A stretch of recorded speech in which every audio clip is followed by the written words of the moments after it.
Hello guys and welcome back to my channel Animedy. तो guys जैसा कि हम लोगों ने हमारे पिछले पार्ट में देखा था कि कैसे मार्स बस यूनो को जान से मारने वाला होता है, लेकिन तभी आस्था आकर उसे बचा लेता है एंड मार्स की बैंड बजा देता है। एंड फिर ये सब के सब डंजन के अंदर घुस जाते हैं जहाँ पे होता है ढेर सारा खजाना, लेकिन तभी मार्स दोबारा से होश में आ जाता है और आस्था के ऊपर एक बहुत ही स्ट्रॉन्ग अटैक यूज कर देता है, जिससे आस्था बहुत ज्यादा इंजर्ड हो जाता है और वहीं पर बेहोश हो जाता है। यूनो, क्लॉस और लक को भी मार्स अपने डायमंड प्रिजन मैजिक से पकड़ लेता है, जिससे वो लोग छूट नहीं पा रहे होते हैं। एंड नोएल बहुत ज्यादा इंजर्ड होती है और मिमोसा उसे अपनी पूरी जान लगाकर हील कर रही होती है। एंड अगर जल्दी नोएल को हील नहीं किया गया तो नोएल खत्म हो जाएगी। लेकिन तभी मार्स मिमोसा को नोएल को हील करते हुए देख लेता है एंड बोलता है, नहीं, मैं तुम्हें तुम्हारी दोस्त को नहीं बचाने दूंगा, तुम सब वीक हो, तुम सबको मरना होगा। मुझे नफरत है दोस्ती से, इस दुनिया में दोस्ती नाम की कोई चीज नहीं होती। एंड मार्स ऐसा क्यों कह रहा होता है ये हम उसके बचपन को देखकर समझ जाएंगे। बचपन में हम मार्स को देखते हैं जो रो रहा होता है क्योंकि उसके मम्मी पापा ने उसे पैसों के लिए डायमंड किंगडम के साइंटिस्ट को बेच दिया होता है। तुम रो क्यों रहे हो? मार्स उल्टा घूमता है तो उसके सामने एक लड़की खड़ी होती है जिसका नाम हिनाटा होता है। तुम्हारा नाम मार्स है ना? चिंता मत करो, मैंने सुना है कि जब हम लोग बहुत स्ट्रांग हो जाएंगे तब हमें साइंटिस्ट छोड़ देंगे एंड हम सब फिर से आजाद हो जाएंगे। जिसको सुनकर मार्स दोबारा से थोड़ा खुश हो जाता है। मेरा नाम हिनाटा है, तुम मेरे दोस्त बनोगे मार्स? चलो हम लोग साथ में इस जगह से बाहर निकलेंगे। एंड जिंदगी में पहली बार मार्स का कोई दोस्त बनता है। उसके बाद मार्स और हिनाटा बहुत अच्छे दोस्त बन जाते हैं, इतने अच्छे कि वो दोनों एक दूसरे के लिए अपनी जान भी दे सकते थे। लेकिन फिर एक दिन उनके एक्सपेरिमेंट का फाइनल एग्जाम आ जाता है। ये तुम सारे बच्चों का फाइनल टेस्ट है, तुम सबको एक दूसरे से लड़ना है और जान से मारना है, और जो भी आखिरी में अकेला जिंदा बचेगा वो इस जगह से आजाद हो जाएगा और वो बन जाएगा डायमंड किंगडम का स्ट्रॉन्गेस्ट मैजिक नाइट। एंड इस अनाउंसमेंट को सुनते ही मार्स एकदम शॉक्ड रह जाता है, लेकिन सारे के सारे बच्चे एक दूसरे पर हमला कर देते हैं एंड एक दूसरे को जान से मारने लगते हैं जिन्हें वो इतने टाइम से जानते थे। लेकिन मार्स किसी को भी नहीं मारता क्योंकि वो बहुत अच्छा होता है और वो अपने दोस्तों पर अटैक नहीं करना चाहता था। वो पूरे टाइम सिर्फ अपने आप को बचाता रहता है। लेकिन आखिरी में मार्स के अलावा सिर्फ एक और बच्ची जिंदा बची होती है, जो कोई और नहीं बल्कि हिनाटा होती है। एंड मार्स तो हिनाटा के ऊपर अटैक करने नहीं वाला था क्योंकि वो हिनाटा से बहुत प्यार करता था। लेकिन तभी हिनाटा रोते रोते बोलती है, माफ करना मार्स, लेकिन मुझे तुम्हें जान से मारना होगा, मुझे यहाँ से निकलना है। एंड हिनाटा मार्स के ऊपर अटैक कर देती है। मार्स को यकीन नहीं होता कि हिनाटा उसे धोखा कैसे दे सकती है जबकि वो उसकी इतनी अच्छी दोस्त थी। एंड मार्स के पास कोई और ऑप्शन नहीं बचता तो वो अपने आप को बचाने के लिए हिनाटा को खत्म कर देता है एंड बहुत ज्यादा रोता है। एंड उसके बाद से ही मार्स का दोस्ती के ऊपर से विश्वास उठ जाता है और वो किसी पर भी विश्वास नहीं करता। एंड इसीलिए वो नोएल और मिमोसा को खत्म करना चाहता था क्योंकि उसे दोस्ती से नफरत होती है। एंड इधर हम देखते हैं हमारा आस्था बेहोश पड़ा होता है। ओए लड़के,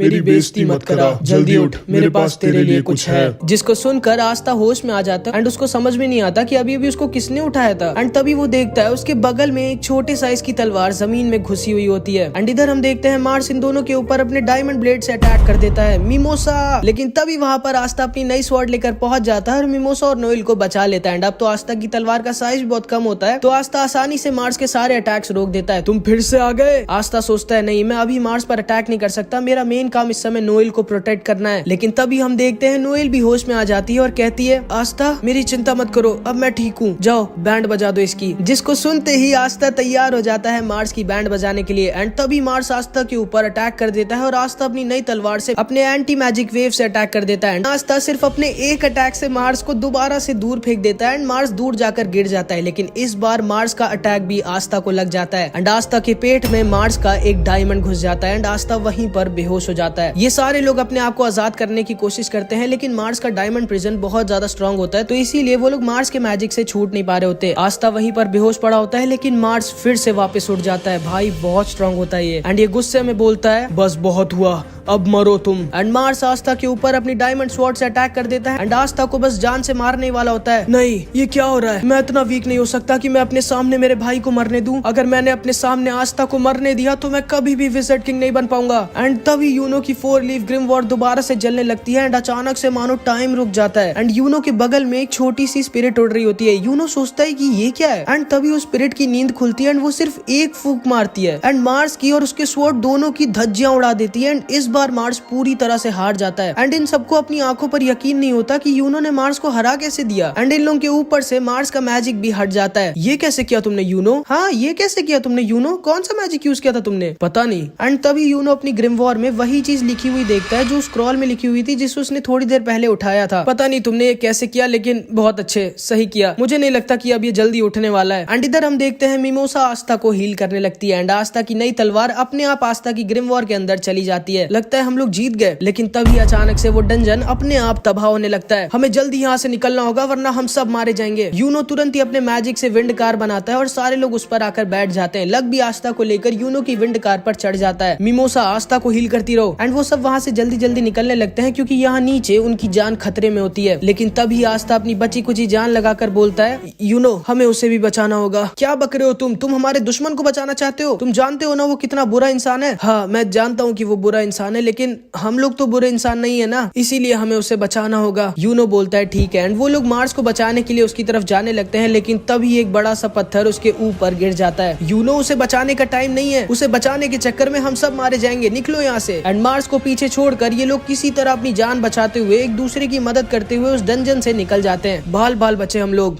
मजा आ गया, एक और बार चले क्या? तुम सही में पागल हो क्या? एंड ये सारे लोग उस डंजन से जिंदा बचकर निकल जाते हैं। लेकिन तभी हम लोटस को देखते हैं एंड लोटस भी वही नीचे ही था जो पूरे टाइम चुपचाप खजाना जमा कर रहा होता है। एंड उसने मार्स को भी बचा लिया होता है जो कि अभी बेहोश पड़ा होता है। एंड अभी मार्स को उसका पूरा का पूरा पास्ट याद आ जाता है जो साइंटिस्ट ने उसे भुलवा दिया था जब हिनाटा ने उसके ऊपर अटैक कर दिया था और मार्स ने हिनाटा को खत्म कर दिया था। एंड वो जोर शोर से बैठकर रो रहा था। तभी हिनाटा उसके पास आती है और उसे हील करने लगती है। तुमने ऐसा क्यों किया हिनाटा? हम तो साथ में बाहर जाने वाले थे ना। माफ करना मार्स, लेकिन मैं जानती थी कि तुम मुझे कभी नहीं मारोगे, इसीलिए मुझे तुम पर अटैक करना पड़ा ताकि तुम मुझे मार दो और इस जगह से बाहर निकल जाओ। मेरा इस दुनिया में कोई भी नहीं है मार्स तुम्हारे अलावा, इसीलिए मैं तुम्हें मरने नहीं देना चाहती थी। अब जाओ मार्स, हम दोनों के संतिर पूरी दुनिया देखो। एंड ये कह के हिनाटा वहीं पर खत्म हो जाती है। एंड अब जाके मार्स को समझ में आता है कि नहीं, हिनाटा ने कभी भी उसे धोखा नहीं दिया था, वो मार्स से सच में बहुत प्यार करती थी। एंड तभी मार्स होश में आ जाता है।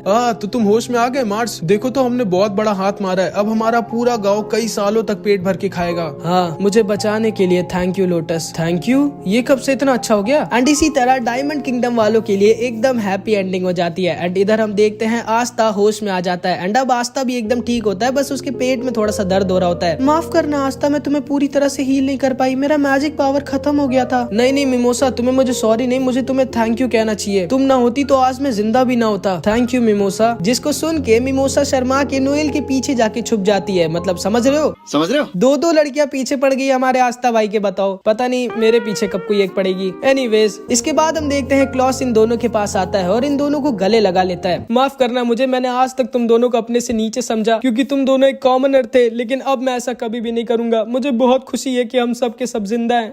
क्लॉस सर, इतना जोर से मत गले लगाओ वरना मैं ज्यादा देर जिंदा नहीं बचूंगा। ओ माफ करना। ओए यूनो, मुझसे लड़ाई करोगे क्या? चलो देखते हैं हम दोनों में कौन ज्यादा स्ट्रांग है। नहीं। अरे नोएल देखो, मेरी तरह तुम्हारे भी कपड़े फट गए। चुप रहो पागल। एंड इन लोगों की भी इधर एकदम हैप्पी एंडिंग हो जाती है। इसके बाद ये सारे लोग वापस अपने बेस लौट जाते हैं। इसके बाद हम थोड़े दिनों बाद देखते हैं, क्या मैं एक हफ्ते बाद सो के उठाऊं? और नहीं तो क्या, भालू हो क्या तुम? कोई बात नहीं मेरे प्यारे आस्था, तुम्हारी चोट से रिकवर होने के लिए तुम्हें एक अच्छी नींद की जरूरत थी। और हाँ, नोएल को तुम्हारी बहुत चिंता थी, वो रोज रोज तुम्हारी तबियत देखने जाती थी। क्या सच में नोएल? झूठ बोल रही है ये। आस्था, अब तो तुम ठीक हो गए हो, मुझसे लड़ाई करोगे क्या? नहीं, अभी मुझे बहुत भूख लगी है। मुझे पता था तुम्हें भूख लगी होगी आस्था, इसीलिए मैं तुम्हारे लिए ढेर सारा खाना लाई हूँ। चार्मी सनपाई, आप सबसे अच्छी हो। एंड आस्था पागलों की तरह खाना खाने लगता है एंड तभी उसके गले में खाना अटक जाता है। ये लो पानी, सुअरों की तरह क्यों खा रहे हो? तुम्हारा खाना भाग के जाएगा नहीं कहीं। एंड तभी यामी दरवाजा तोड़ के अंदर आ जाता है। अरे तुम जिंदा तो हो ना बच्चे? मुझे लगा था कि तुम टै बोल गए। नहीं, मैं जिंदा हूँ सर। अच्छी बात है कि तुम जिंदा हो। अब तुम जिंदा हो ही गए हो तो आज तुम्हें रॉयल कैसल जाना होगा डंजन की रिपोर्ट देने। मैं भी जा सकता हूँ क्या यामी सर? नहीं, तुम नहीं जाओगे। तुम जब भी जाते हो किसी न किसी को इंजर्ड करके आ जाते हो। मैं नहीं जा सकता हूँ यामी सर, मुझे मेरी बहन मैरी से मिलने जाना है। तुम्हें भेज भी कौन रहा है? मैं जाऊँ क्या? हाँ तुम जा सकती हो, लेकिन रॉयल कैसल नहीं, किचन में जाओ, मेरे लिए खाना लेके आओ। ओके। आस्था और नोएल तुम दोनों अकेले रॉयल पैलेस जाओ। एंड यामी के ऑर्डर से आस्था और नोएल दोनों साथ में रॉयल टाउन में आ जाते हैं। वाह, कितनी बार तुम ये शहर देख चुके हो आस्था, हर बार आते ही पागल क्यों जाते हो? यकीन नहीं होता एक दिन ये पैलेस मेरा होगा नोएल। एंड नोएल फिर से सोच के शर्मा जाती है कि वो और आस्था फिर से साथ में अकेले। लेकिन तभी उन्हें अपने सामने यूनो की स्वॉर्ड दिख जाती है एंड वो लोग भी रॉयल पैलेस ही जा रहे होते हैं। ओए यूनो, पीछे तो देखो। एंड आस्था को देख के क्लॉस बहुत ज्यादा खुश हो जाता है। तुम एक हफ्ते तक कैसे सो सकते हो? भालू हो क्या? अपने काम से मतलब रखो। ओ हाय मिमोसा, कैसी हो तुम? एंड आस्था को देखते ही मिमोसा वहाँ से शर्मा के फिर से भाग जाती है।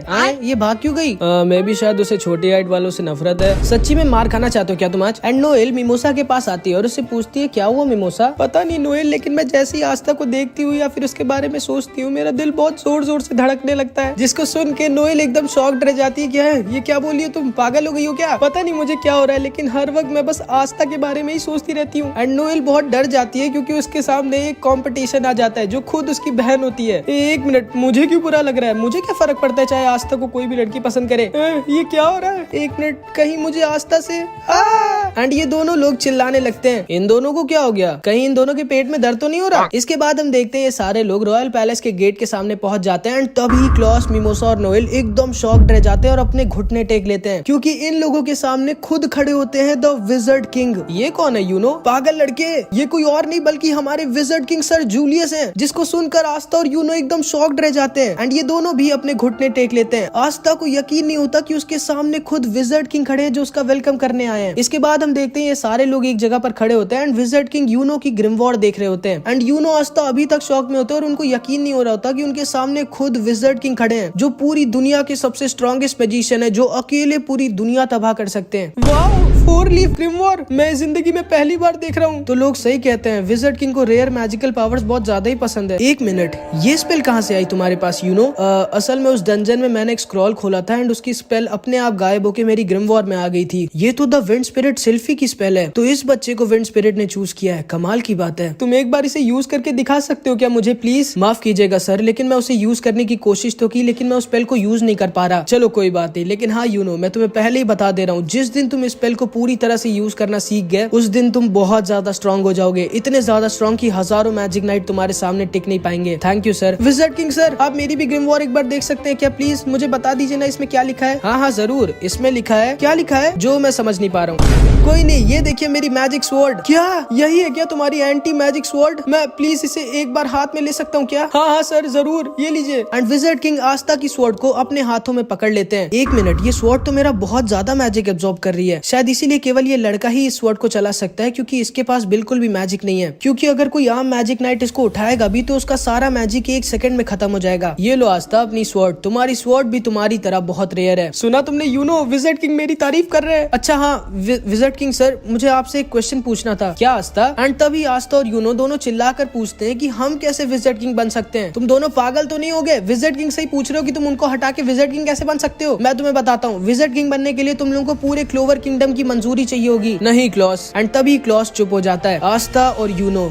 याद रखना, विजर्ड किंग बनने के लिए तुम लोगों को किसी की मंजूरी की जरूरत नहीं। तुम लोगों को इतना स्ट्रॉन्ग बनना होगा कि कोई भी तुम्हारे विजर्ड किंग बनने के डिसीजन को चैलेंज ना कर पाए। इतना स्ट्रॉन्ग कि अगर तुम बोलो कि तुम अगला विजर्ड किंग बनना चाहते हो तो कोई तुम्हारे सामने खड़ा ना हो जो तुमसे कह सके कि नहीं तुम नहीं, मैं विजर्ड किंग बनूंगा। एंड जिस दिन तुम लोग इतने स्ट्रॉन्ग हो जाओगे उस दिन तुम लोग तैयार हो जाओगे अगला विजर्ड किंग बनने के लिए। जिसको सुन के आस्था और यूनो दोनों बहुत खुश हो जाते हैं कि उन लोगों को किसी की मंजूरी की जरूरत नहीं विजर्ड किंग बनने के लिए। उन्हें बस इतना ज्यादा स्ट्रॉन्ग बनना होगा कि उनके सामने कोई खड़े होने की हिम्मत ना करे। उसके बाद विजर्ड किंग इन सबको एक अवार्ड सेरेमनी में लेके जाते हैं जहाँ पे वो उन लोगों को मेडल देंगे जिन्होंने इस बार मिशन में सबसे अच्छा परफॉर्म किया। ध्यान से देखना आस्था और यूनो, विजर्ड किंग बनने के लिए तुम्हें इन सबको हराना होगा। एंड तभी सेरेमनी हॉल का दरवाजा खुलता है और वहीं पे खड़े होते हैं बहुत सारे लोग, जहाँ पे नोएल के तीनों भाई बहन भी खड़े होते हैं, सॉलिड, नेब्रा और silver eagle magic knight squad का कैप्टन नोजेल। एंड ये बहुत ज्यादा स्ट्रॉन्ग होता है। एंड वहीं पे crimson lion magic knight squad का कैप्टन फुगी लियोन और ब्लू रोज स्क्वाड की कैप्टन शार्लेट भी होती है। एंड ये दोनों भी बहुत ज्यादा स्ट्रॉन्ग होते हैं। इसके बाद विजर्ड किंग उन सारे लोगों को मेडल देते हैं जिन्होंने सबसे ज्यादा स्टार्स कलेक्ट किए होते हैं, जिसमें गोल्डन डॉन के वाइस कैप्टन एल्केडोर को भी मेडल मिलता है। ठीक है, तो अब सारे लोगों को मेडल मिल चुके हैं, अब हम सब लोग साथ में मिलके खाना खाएंगे। लेकिन तभी मैक्स विजर्ड किंग के कान में कुछ आकर कहता है, माफ करना मुझे आप लोग, लेकिन मेरे को एक काम आ गया, तो आप लोग आराम से खाना खाओ, मैं बाद में आऊंगा। एंड विजर्ड किंग ये कह के वहाँ से चले जाते हैं। उसके बाद ये सारे लोग खाना खाने लगते हैं एंड सारे के सारे लोग इन सबको बहुत बुरी नजरों से घूर रहे होते हैं एंड इसीलिए इन सबको बहुत ज्यादा अजीब लग रहा होता है। लेकिन हमारे आस्था को कुछ फर्क नहीं पड़ता, वो मस्त अपना खाना ठूस रहा होता है। इसके अंदर शर्म नहीं है क्या? नहीं, पूरा बेशरम है। आस्था,